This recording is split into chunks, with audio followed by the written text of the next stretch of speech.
Hello guys, so today guys, again we have a new product from Godox. Yan guys, we have the Godox Lux Senior. Yan. It's a retro camera flash or speed light.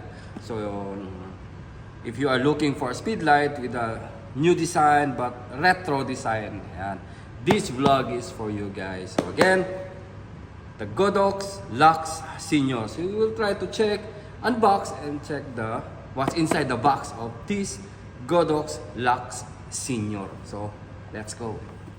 And let's do the unboxing guys. So yeah, the Godox retro camera flash Lux Senior. Maybe there's a junior ba? Oh, maybe. But again, let's unbox now. Oh, so this is the design, wow, of the Godox Lux Senior. It's totally retro guys. It's a retro type.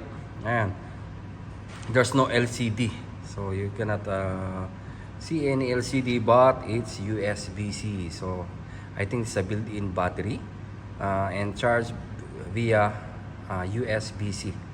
Yan, ayos din siya, di ba? So yan, let's put aside. Okay, let's check what else inside the box.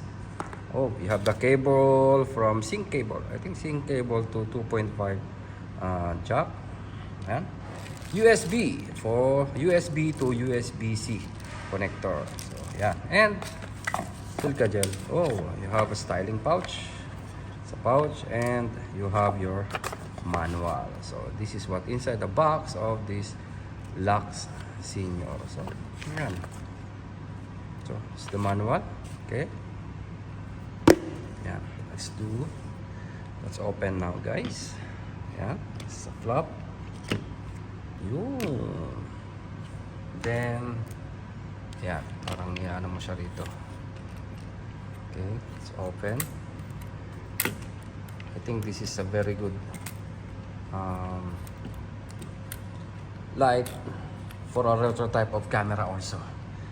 Yeah, so I think it's perfect in Fuji. Yeah, let's check with the Fuji camera guys.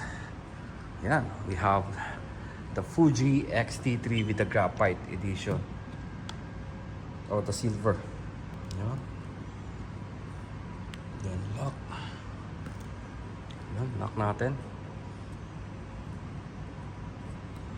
Then taran! So this is the Godox Lux Senior. And guys, so it's a retro look. The design, yan. Ayos ang design niya guys. It's a totally retro. It's a retro type. Even the bulb. See the bulb? Yan. The bulb is already from outside. This is the flash guys itself. It's perfect for the Fuji. And again, if you have a retro type of camera, even for Sony, you can use for Sony. Actually guys, there's a one pin on this. So you can use for Sony, Canon, or Fuji, or any camera guys. So let's try to put in our camera, which is the Leica SL. So let's go. Again, so this is the back of the Lux Senior. Yeah, you can see here you have your power. Full, 1/2, 1/4, and 1/8 or 1/64. Then you have slave 1 or slave 2, S1 or S2, or you can make it off. The power. And you have your off, manual, and A. Sorry, this you have your dial. You have the A, you have your M. Maybe it's manual, off. So let's go for manual. It's firing guys, or auto. And it's automatic. So this is our camera. This is the menu again, and you have here the meter. You have the meter 16, 800 up to 50 meters. Yeah. So let's try take some photos on this Lux Senior. So, take photo for vlog. Okay? Yeah, good. Adam, YouTube boss. Okay. Say hi. Hi. Aywa, thank you. Shukran.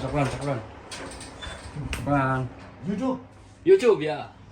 And that's it for today, guys. So again, this is a quick review and test and unbox of this new Godox Lux Senior. So I think it's very cool, guys. The design, well, it's perfect for a retro type of camera. So if you have a retro type of camera look, and if you are looking for or searching for a speed light, then this speed light is for you guys. Especially if you are Fuji users or any, I think there's an icon also that is look film type, mga ganon, or old style or retro style of camera, then this flash is for you guys, the Godox Lux Senior. So we will do more tests on this flash, but on this vlog, again, this is a quick review and a quick test and unboxing on this new Lux Senior. So again, guys, if you want to check the price, the availability of this Lux Senior from Godox, you can visit our website www.abworld.com. So yeah, all the Godox lineup, all the Godox Speedlight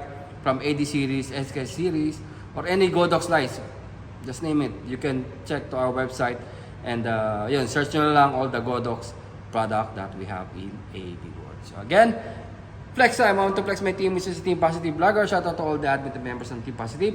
Ang PBK 2.0 na si Palaboy FW, Brian Puntanar at si Julius, si Audrey pa.